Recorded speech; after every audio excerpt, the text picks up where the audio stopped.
오늘은 부활주일입니다. 부활주일로 지킵니다. 예수님께서 십자가에서 죽으시고 3일 만에 부활하셨습니다. 근데 참 신기한 것은 우리가 매주일마다 모이는 주일이 있지 않습니까? 주일이 바로 예수님께서 부활하신 날을 기념하여 지키는 날이 바로 주일입니다.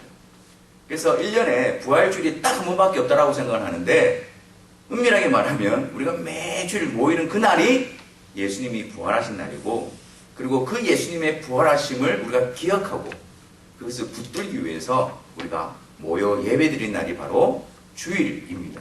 그래서 우리가 주일 하면 가장 먼저 생각하고 떠올려야 될 것이 바로 예수님께서 부활하셨다. 나의 주님이 나를 위해서 죽으시고 부활하셨다. 그 부활하신 주님이 영원히 살아계셔서 나와 함께 하시고 그 나라에 이르기까지 나와 함께 하신다. 그 부활하신 주님을 배웠고 그분의 말씀을 듣고 그분께 영광과 찬송과 경배를 올려드리는 것. 그것이 바로 주일날 우리가 모이는 이유이며 그리고 목적인 것입니다. 주님께서는 십자가에서 죽으셨을 뿐만 아니라 부활하셨습니다. 주님께서 십자가에서 죽으심으로 그것으로 끝난 것이 아니라 3일 만에 말씀대로, 오늘 읽은 성경 말씀에 보면 성경대로 부활하셨다라고 말씀합니다. 예수님께서 십자가를 달리시기 전에 제자들에게 자신이 십자가를 지시고 많은 고난을 받으시고 죽으시고 사흘 만에 부활하실 것을 이미 제자들에게 말씀하셨죠. 알려주셨습니다. 그런데 제자들은 그 주님의 말씀을 도대체 이해할 수가 없었습니다. 주님이 죽으시고 부활하신다는 말 자체를 그들이 인식할 수도 없었고 알지도 못했고 그들의 마음에 두지도 않았습니다. 그래서 예수님께서 죽으시고 부활하시는데도 불구하고 그들은 여전히 그 사실에 대해서 알지 못하는 상태에 있었습니다. 그런데 놀랍게도 주님이 말씀하신 대로 주님은 부활하셨습니다. 주님이 말씀하신 대로 성경에서 예언한 대로 약속한 대로 주님은 부활하셨습니다.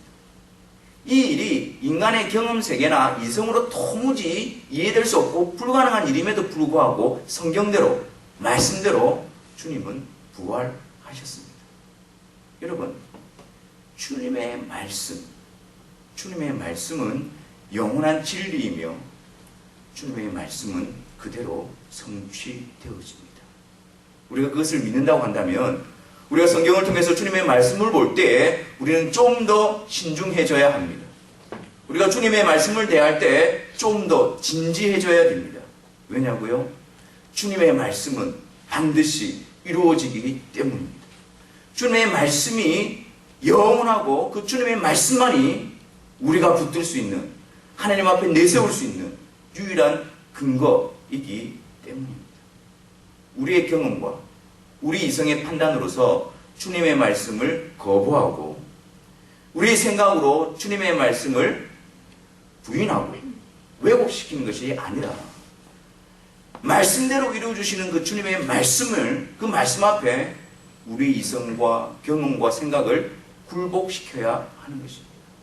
겸손하게 주님의 말씀을 받으며 그 주님의 말씀이 우리의 현상 세계에서, 우리의 경험 세계에서 전혀 맞아 들어가지 않는다 할지라도 주님의 말씀대로 이루어지시고 성취되기 때문에 겸손하게 그분의 말씀 앞에 순복해야 하는 것입니다. 주님의 말씀대로, 그것이 먼저입니다. 우리가 경험되어지는 것, 내가 체험한 것, 내가 생각하는 것, 그것이 우선이 아니라 주님이 말씀하신 것, 성경이 말씀하는 것, 그것이 우선되어져야 하는 것입니다. 주님께서 말씀하신 대로 또 그 주님의 말씀을 붙들고 우리가 다시 주님의 십자가를 보기를 원합니다. 여러분, 주님께서 십자가에 달리셨을 때에 세상의 눈, 우리의 경험 세계의 눈, 우리 육신의 눈으로 그 십자가를 바라볼 때에 무엇을 발견할 수 있습니까? 하나님의 아들이라고 말하면서 능력과 기적을 베풀었던 그 사람이 무기력하게 십자가에 달려서 살찢고 피 흘리시면서 점점 죽어가는 모습을 보게 될 것입니다. 아니, 하나님의 아들이라고 하면서, 하늘로부터 온 자라고 하면서, 남은 구원하면서, 남은 고치면서 자신은 왜 저렇게 십자가에 달려서 무기력하게 죽어가고 있는가? 저런 모습을 보니까 저자는 분명 하나님의 아들이 아니야 라는 결론을 가지게 될 것입니다. 만약에 저자가 하나님의 아들이라고 한다면, 만일 저자가 말한 것처럼 하늘로부터 온 자라고 한다면 분명히 저 십자가에서 무슨 일이 일어날 거야. 하지만 아무 일이 일어나지 않고 운명하시는 그 주님을 바라보면서 그들은 그 주님에 대한 그들이 가졌던 전제, 그들이 가졌던 생각, 그들이 가졌던 기대와 믿음을 전부 그냥 놓아버렸을 것입니다. 그도 사람 중에 한 사람이었고, 그도 그냥 한번 일어났다가 사라지는 그런 사람들 중에 한 사람이었구나, 그렇게 생각했을 것입니다. 하나님의 아들, 그가 말한 것이 거짓이었구나, 그들은 그렇게 바라보았을 것입니다. 그런데 여러분, 인간의 눈으로 십자가를 바라보지 마시고 성경에서 말씀하고 있는 그 십자가의 의미를 가지고 다시 십자가를 바라보십시오. 그냥 시기와 질투에 의해서 십자가에 달려 죽어가는 한 사람의 모습이 아니라 성경에서 말씀하고 있는 십자가에 달리신 그분이 누구이시며 그 십자가에서 어떤 일이 일어나고 있는가를 우리의 눈으로 판단하지 말고 성경에서 말씀하고 있는 주님이 말씀하신 그 말씀을 붙잡고 그 십자가를, 그 주님을 다시 바라보셔야 합니다. 무엇이 보입니까? 성경에서 예수님의 십자가를 무엇이라고 의미합니까? 성경에서 하나님께서 왜 그의 아들 예수 그리스도를 십자가에 내어주셨다라고 말씀합니까? 그 현장은 어떤 현장입니까? 오늘 그 말씀해 보니까 3절 말씀에 내가 받은 것을 먼저 너희에게 전하였노니 이는 성경대로 그리스도께서 우리 죄를 위하여 죽으시고 십자가에 달려 죽으신 예수 그리스도, 그곳에서 일어난 일은 우리의 죄를 다루고 있는 현장입니다. 그것은 그냥 힘없는 한 사람이 죽어가는 자리가 아니고 하늘에 계신 하나님의 아들이신 성자 하나님이신 예수님이 인간이 되어 이 땅에 오셔서 죄 없으신 그분이 십자가를 지시면서 그분의 죄가 아니라 우리의 죄를 다루고 계시는 것입니다. 하나님이 부르시는 자들, 주를 믿는 자들의 죄악을 예수님께서 대신 담당하시고 그곳 십자가에서 그 죄에 대한 형벌과 심판을 그 예수님이 친히 대신 다 담당하고 있는 것입니다. 하나님은 그곳에서 우리의 죄를 다루고 계십니다. 하나님은 그곳에서 우리의 죄를 해결하고 계십니다. 우리가 받아야 될 죄의 형벌을 그 아들 예수 그리스도께 쏟아내심으로 예수님께서 그 몸으로, 그 생명으로 대신 우리가 받아야 될 하나님으로부터의 저주와 심판과 버려짐을 대신 다 받으심으로 그곳에서 지금 우리의 죄에 대한 문제를 완전하게 해결하고 계시는 것입니다. 성경에서 말씀하시는 십자가, 성경에서 말씀하시는 예수 그리스도의 죽으심의 의미, 그 의미에 대한 믿음을 가지고 다시 십자가에 달려 계신 예수 그리스도를 바라보십시오. 그 믿음을 가지고 그 십자가에 달리신 예수 그리스도를 바라보게 될 때에 우리는 그 예수님이 담당하고 있는 죄가 바로 나의 죄라는 것을 확신할 수 있을 것입니다.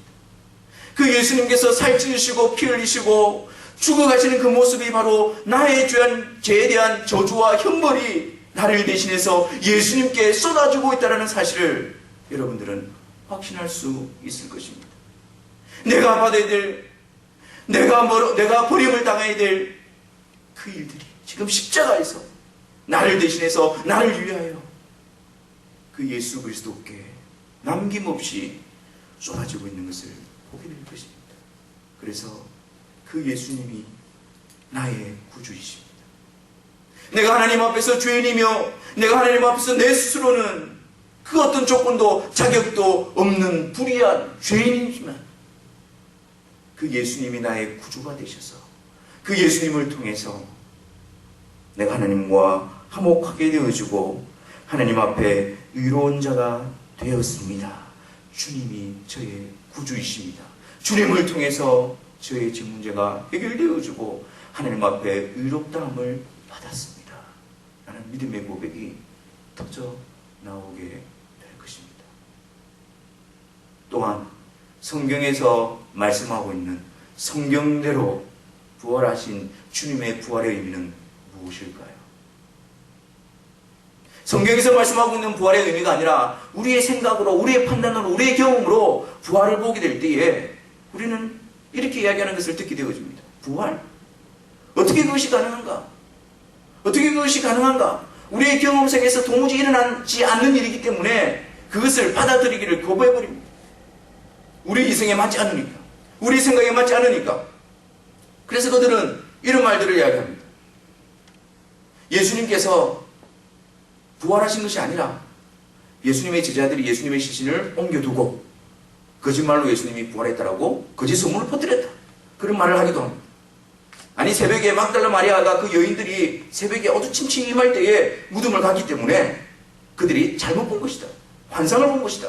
그것을 가지고 거짓 소문을 퍼뜨린 것이다. 실제 부활한 것이 아닌데. 그리고 또 어떤 사람들은 예수님께서 십자가에 운명하신 것이 아니고 기절하신 것이었는데, 그래서 무덤에서 깨어나신 것이었는데 그것을 보고 부활했다라고 거짓 소문을 퍼뜨린 것이다. 그렇게 말하고 있는 것입니다.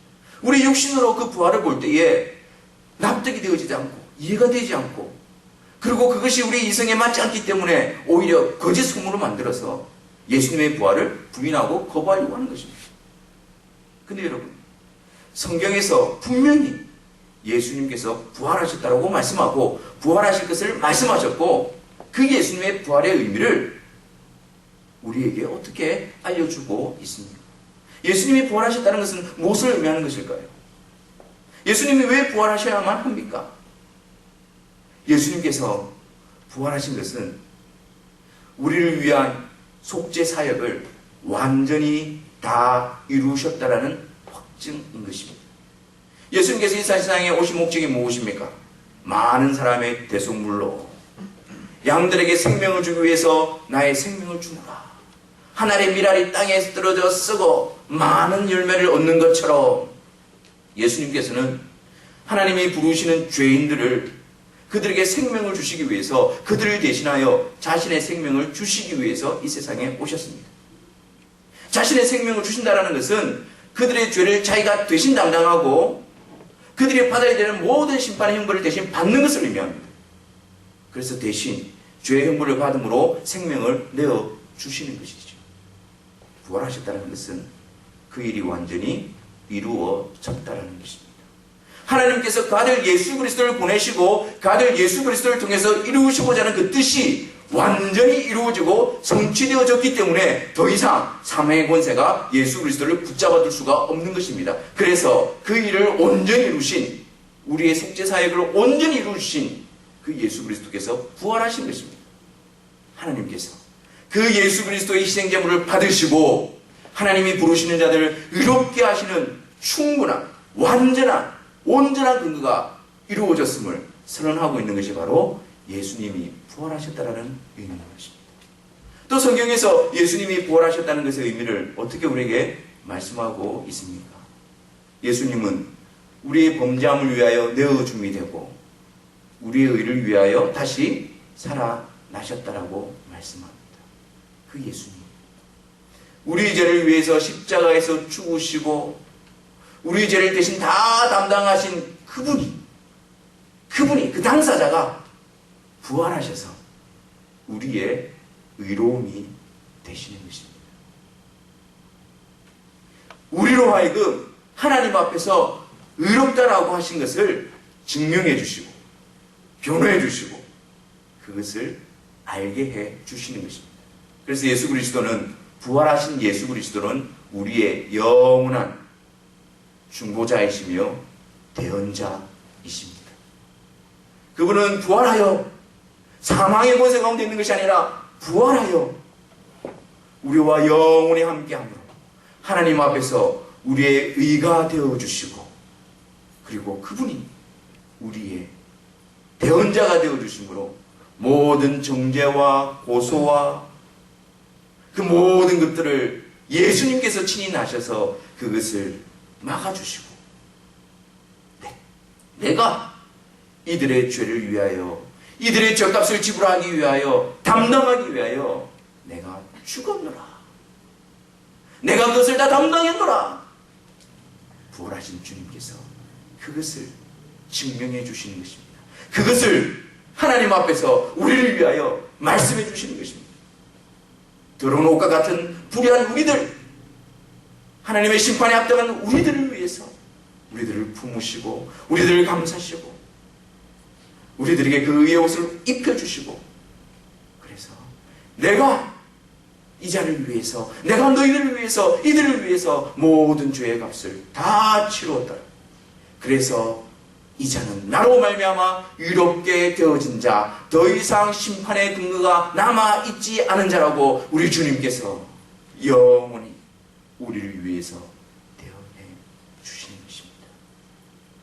그 예수님은 또한, 부활하신 예수님은 우리의 첫 열매가 되십니다. 부활하신 예수님에 대해서 성경은 이렇게 말씀합니다. 잠자는 자들의 첫 열매가 되셨다. 그리스도께서 부활하여 잠자는 자들의 첫 열매가 되셨다라고 말씀합니다. 무엇을 의미하는 것일까요? 첫 열매. 첫 열매를 보면 그 뒤에 맺히는 모든 열매는 그 첫 열매와 동일하다는 것을 우리는 알 수가 있습니다.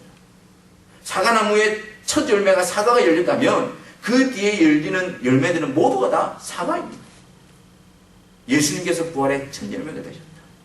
예수님 안에서 우리를 품으시고 우리의 의가 되시고 우리의 대언자가 되시는 그 예수님 안에 있는 자들은 예수님이 부활하신 것처럼 그들도 동일하게 부활하게 될 것을 보여주고 있는 것입니다. 그래서 예수님이 부활하신 모습은, 예수님이 부활하신 것은 우리의 미래입니다. 우리에게 일어날 장래입니다. 그것이 우리의 소망의 근거가 되어지는 것입니다. 그 예수님 밖에 있을 때는 우리는 사망에 이르고 심판을 받아 둘째 사망의 영원한 형벌에 들어질 수밖에 없는 그런 처지에 있는 것이 바로 우리들의 모습이었습니다. 그런데 예수 그리스도 안에 있는 자들에게는, 그리스도를 주로 믿는 자들에게는 예수님이 부활의 첫 열매가 되셔서 우리의 장래가, 우리의 미래가 예수님처럼 부활하여 그 나라에 들어가게 될 것을 주님이 친히 보여주신 것입니다. 여러분의 미래가 어떻다고요? 그리스도 안에 있는 자들의 장래가 어떻다고요? 부활하여 살아계신 주님을 보십시오. 그분이 우리의 첫 열매이십니다. 우리도 주님처럼 육신을 벗고 영화로운 몸으로 부활하여 주님과 함께 그 나라에 들어가게 될 것입니다. 여러분, 이 성경에서 말씀하고 있는 부활의 의미를 가지고 성경대로 주님이 부활하신 부활의 현장을 보시기를 바랍니다. 우리 이성에 맞지 않다고, 우리의 경험에 일어나지 않는 일이라고 해서 그것을 거부해버리는 것이 아니라 말씀대로 이루어주시는, 말씀대로 성취하시는 그 주님의 말씀을 붙들고 주님의 부활의 현장을 보시란 말입니다. 그분이 나를 위해서 죽으실 뿐만 아니라 죽으시고 부활하셔서 그분이 영원토록 나와 함께 계셔서 나의 의가 되셔서 나를 대신하여 하나님 앞에서, 나를 존경하는 그 고소 앞에서 우리 주님이 막아서고 우리 주님이 변호해 주시고 우리 주님이 나의 의로움으로서 나를 보호하고 계신다는 사실을 확신할 수가 있는 것입니다. 그분이 영원토록 우리와 함께 계셔서 그 주님의 의로움 안에서 거룩하게 되어질 수 있도록 지금도 우리를 도우시고 우리와 함께 하시는 분임을 통하여 우리가 오늘 죄악 가운데서도 하나님을 닮아가는 삶으로 살아갈 용기와 힘을 얻게 되어지는 것을 확신하게 되어집니다. 그리고 그 부활하신 주님을 우리가 믿음으로 말미암아 사망도 장래일도 두려워하지 아니하고 주님처럼 부활하여 그 나라에 들어가게 될 것을 소망으로 붙들고 이 세상이 무너지고 이 세상이 세잔해져 가고 깨어지고 부서지면 부서질수록 우리가 같이 무너지는 것이 아니라 영원한 나라에서 부활하여 주님과 함께 살게 될 영원한 나라에 대한 소망을 붙들고 우리가 더욱더 소망 가운데서 충만하게 살아가게 되어지는 것입니다. 성도 여러분, 성경대로 예수님께서 죽으시고 성경대로 예수님께서 부활하셨습니다. 그 믿음을 가지고 주님의 십자가와 주님이 부활하시는 장을 바라보시길 바랍니다. 그래서 그 주님이 내가 그 주님과 상관없는 자가 아니라 그 주님을 멀찍이 바라보는 자가 아니라 그 주님이 나의 구주, 나의 주님, 부활하셔서 나의 의로움이 되신 나의 주님, 부활하셔서 나의 소망이 되신 나의 주님, 그 주님을 인하여 그 주님 때문에 그 주님으로 말미암아 내가 구원을 확신하고 용서함을 확신하고 그날에 대한 소망을 붙들면서 살아가게 되기를 바랍니다. 부활주일만이 아니라 매 주일마다 매 순간마다 십자가와 부활하신 주님을 바라봄으로 그 주님이 나의 주님이시다. 내가 그분께 속해 있다. 그분을 향해서 그분으로 말미암아 내가 영원한 나라를 향해 가고 있다. 그 믿음으로부터 오늘 내가 어떻게 살아야 될 것인가를 확인하시기를 바랍니다. 그 믿음이 우리의 삶과 단절되어 있는 것이 아니라 그 믿음으로부터 주님을 나의 주님으로 그 부활하여 나를 돕고 계시고 나를 이끌어가고 계시고 나를 이끌고 계신 주님을 나의 주님으로 내가 믿고 있다면 그 믿음으로부터 오늘 내가 어떻게 살아야 될 것인가를 결정하시기를 바랍니다. 그래서 주의 부활을 소망하는 자들은 흔들리지 말며 경고하며 항상 주의 일에 더욱 힘쓰는 자들이 되라고 우리에게 말씀합니다. 죽으시고 부활하신 그 예수님이 우리의 근거이기 때문에 우리가 견고해질 수가 있습니다. 그 어떤 상황 가운데서도 흔들리지 않을 수 있습니다. 아울러서 그분이 나의 주님이기 때문에 우리가 그분에 속해 있기 때문에 그분의 나라를 향해 가고 있기 때문에 오늘 이 자리에서 항상 주의 일에 힘쓰는 자가 될 수 있는 것입니다. 기쁨으로 주의 일을 감당하시고 주의 일에 열심을 내심으로 말미암아 그 주님이 나의 주님이시라는 기쁨과 내가 주님께 속해 있다는 그 소망으로 날마다 매 순간마다 충만해지시고 풍성해지는 저와 여러분들이 되시기를 주님의 이름으로 축원합니다.